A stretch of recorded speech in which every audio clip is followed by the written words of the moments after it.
it is section 5.2, the characteristic equation and similarity transformation.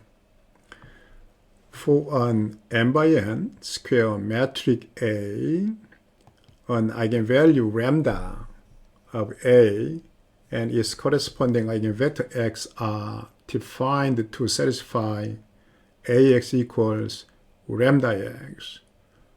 The eigenvector must be non-zero. So A minus lambda I is not invertible, and therefore the determinant of the matrix must be zero. That's a recall. Here, see the definition. The scalar equation, determinant of A minus lambda I equals 0 is called the characteristic equation of A. The polynomial P lambda, this left-hand side, is called the characteristic polynomial of A. The solutions of determinant of A minus lambda equals 0 are the eigenvalues of A. For each eigenvalue of A, this equation must be satisfied so that the eigenvalue must be found from the equation. Okay. Find the characteristic polynomial and all eigenvalues of the metric. Okay. So we can find eigenvalues by solving its characteristic equation. Okay. Here we first try to form A minus lambda I. That is here A. Okay. So along diagonal, we have to subtract lambda. And that is 3 and 3 minus lambda. Okay. Now from here, its determinant is same as this product minus that cross product. So that is now, okay, A minus lambda and 3 minus lambda and minus 6, which is the same as, now there is a lambda squared minus 11 lambda and plus 24 minus 6, that is plus 18. Now we have to solve this one. Here we can separate 2 and 9, then multiplication is 18. Okay, we have here negation. So we can conclude here now lambda is 2 and 9. There are two eigenvalues for the metric. Okay. Now see this example. Find the characteristic polynomial and all eigenvalues of the metric. Okay, we'll do the same A. Okay, first we start with A minus lambda I, which is now from A along the diagonal, we subtract lambda. So 1 minus lambda and 1, 0. And 6 minus lambda and 5. And the final row is 0, 0, 2 minus lambda. Okay. Now we have to find its determinant. Okay. From here, by using coefficient expansion, we can get it. Okay. Now that one, okay, along with this one, so row, so 0, 0, this number, so yes, the easiest one. So here 2 minus lambda, and then the cofactor is minus 1 to the, there's a 33 position, 3 plus 3, and then the determinant of the corresponding sum matrix. So okay, let's write down along with vertical here absolute sign, 1 minus lambda and 1, that is 6 minus lambda, right? Okay, so we have here 2 minus lambda that portion will be 1, and this one is the same as, okay, 1 minus lambda times minus lambda and minus 6. Okay, let's simplify it. So it's 2 minus lambda, and then that one is, okay, lambda squared minus lambda minus 6. Okay, we can separate it in 2, 3, and that's negative, positive. So that means that, okay, along with negation in front of this one, so it's lambda minus 2, and there is lambda plus 2 and lambda minus 3. Okay, we solve this one. Then lambda must be 2 minus 2 and 3. There are 3 different eigenvalues. For each one, you can find eigenvector. Let's try to find an eigenvector for one eigenvalue. Let's try to do it along with that one. So lambda is minus 2. Then a minus lambda I. Now lambda is minus 2. So that we have to add 2 along the diagonal to the matrix A. So that 3, 1, 0, and 6, 2, 5. Now that is 0, 0, 4. Okay. So and now we have to solve to find the eigenvector. We have to solve this matrix times x equal 0. How? We may try to use elementary row operations after getting the corresponding augmented matrix. But augmented matrix will have extra 0 column, so we'll ignore it. And from this matrix, let's apply elementary row operations by subtracting, twice subtracting, these 2 will be 0. So here there is a 3, 1, 0, and that is a 0, 0, 5, and 0, 0, 4. By scaling, this can be 1, this can be 1. Again, subtraction makes this one is a 0. So here we reach it. Now, for this first row, we just scale so that that is now 1 and 1/3 and 0. And that will be 1, and after subtraction, we'll get a 0 like that. Okay, this means that x1 equal minus 1/3 of x2. I'm sorry. Now x2 is a free variable, so x2 equal x2. And that means x3 must be 0. So from here, the solution x must be x2 is the free variable, and that is minus 1/3 and 1 and 0. So that the corresponding eigenvector must be in this form with arbitrary non-zero x2. Okay. For other eigenvalues, you can get the eigenvectors. Okay. Invertible matrix theorem. This is a continuation from we already considered in the earlier in chapter 2, and A is on n by n square matrix. Then the following are equivalent. The number 0 is not an eigenvalue of A, and determinant of A is non-zero.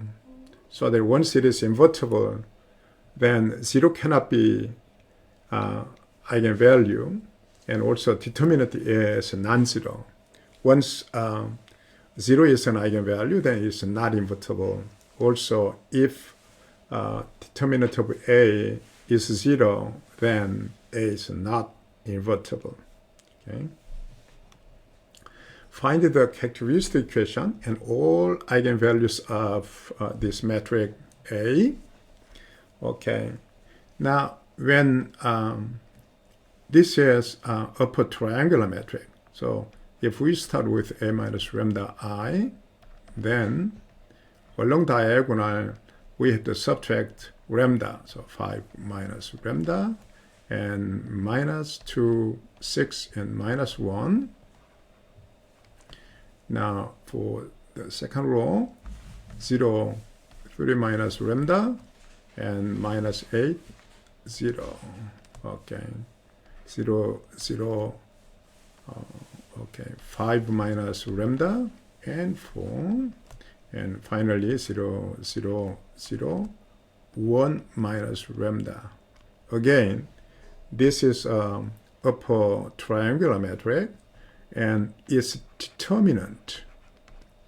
For triangular metric, the determinant is just the multiplication of the diagonal entries. So that is same as now 5 minus lambda. We have one more, so squared, and that is 3 minus lambda, and finally 1 minus lambda. So if we solve this characteristic equation, then we can get here now lambda is 5, 5, and 3, and 1. So these are eigenvalues. In conclusion here, for triangular metric, and the eigenvalues are just diagonal entries, 5, 3, 5, 1, right? Okay. So we have a theorem. The eigenvalues of a triangular metric are the entries on its main diagonal. We already checked it. Okay, here we have a definition. The algebraic multiplicity, or simply we say multiplicity of an eigenvalue. This is defined for each eigenvalue as its multiplicity as a root of the characteristic equation. That means here, okay, this is characteristic equation, and so that the multiplicity of the eigenvalue 5 is 2. So as a root of the characteristic equation means that in this equation, once you have some power, then the power is the algebraic multiplicity of the eigenvalue. And for eigenvalue 3, the algebraic multiplicity is 1. Of course, for 1, the eigenvalue 1, the multiplicity is 1. Okay? That's the definition. Now we have a remark. A is an n by n square metric. Then the characteristic equation of A is of the form, okay, P lambda is determinant of A minus lambda. It can be written in this way. So lambda n plus for some coefficients Cn minus 1, lambda n minus 1, and so on. It's nth order polynomial of lambda. Once we found the roots, then we can factorize in this way. So there are n roots. So we have that one. Now, in this case, lambda I can be some complex value there. Okay. Now, from this equation, once we choose lambda equals 0, then it becomes determinant of A. So determinant of A is the same as P at 0, lambda is 0. Then on the right side, we put here lambda equals 0. Then we recheck this one.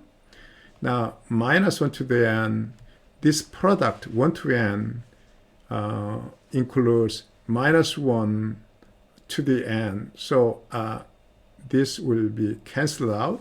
The remaining part is product of lambda I. That means determinant of A is the product of all eigenvalues of A. So here, let's go back to the invertible matrix theorem. Here, for invertible matrices, 0 is not an eigenvalue of A. The determinant is the product of all eigenvalues, so that 0 is not an eigenvalue, which means the eigenvalue product must be non-zero, right? So these two are basically equivalent, right? Okay. Similarity. A, B are two n by n matrices, then we define A is similar to B if there is an invertible matrix P such that A can be written in this way: P, B, P inverse, or equivalently by multiplying P from right side and P inverse from left hand side, we reach that one. This definition is symmetric. If we choose Q to be P inverse, then now here this equation can be written in this way. If we follow the original definition for similarity, then this means B is similar to A, but we began from A is similar to B. So rather than we say one matrix is similar to another matrix, we usually say two matrices are similar. So in this case, we say A and B are similar because the definition is symmetric. Now, this transformation, A to now P inverse AP, is called a similarity transformation. Okay. This theorem is showing one use of characteristic polynomial, and it is a foundation for the computation of eigenvalues. A and B are similar n by n matrices, then they have the same characteristic polynomial and therefore the same eigenvalues. Also, the multiplicity is exactly the same. So we can simply say that two matrices are similar, then their characteristic polynomials are exactly the same, and so that they have exactly the same eigenvalues. Okay. The proof is quite simple. Start with this similarity equation. B is P inverse AP. Then here, B minus lambda I. To get the characteristic equation, we start with that one. So here, minus lambda I is now replaced by P inverse P. Now we factor out P inverse to the left hand side and P on the right side. Now we apply determinant. Then a property of determinant is here for metric product. The determinant is just the product of each determinant, right? So we have here determinant P inverse and determinant A minus lambda I and determinant of P. But these two will make one, so that they are cancelled to have determinant of A minus lambda I. This means that the characteristic equations are exactly the same, so that the eigenvalues are exactly the same for A and B. Okay, here, now we have true or false problem. The determinant of A is the product of the diagonal entries of A. Is it true? It's true when A is triangular matrix, but in general, it's not true. So that statement is false. An elementary row operation on A does not change the determinant. Okay, so you can easily say that is false. Only the replacement is not changing the determinant. Determinant A times determinant B is same as determinant of AB. Is it true? That is one property of determinant, so it must be true. If lambda plus 5 is a factor of the characteristic polynomial of A, then 5 is an eigenvalue of A. It's false, right? Minus 5 is an eigenvalue of A, but not 5. So the statement is false. The multiplicity of root R of the characteristic equation of A is called the algebraic multiplicity of R as an eigenvalue of A. Is it true? Yeah, that is definition. Definition of multiplicity or algebraic multiplicity is given in this way. So it must be true. Okay, this is the end of the section. Thank you.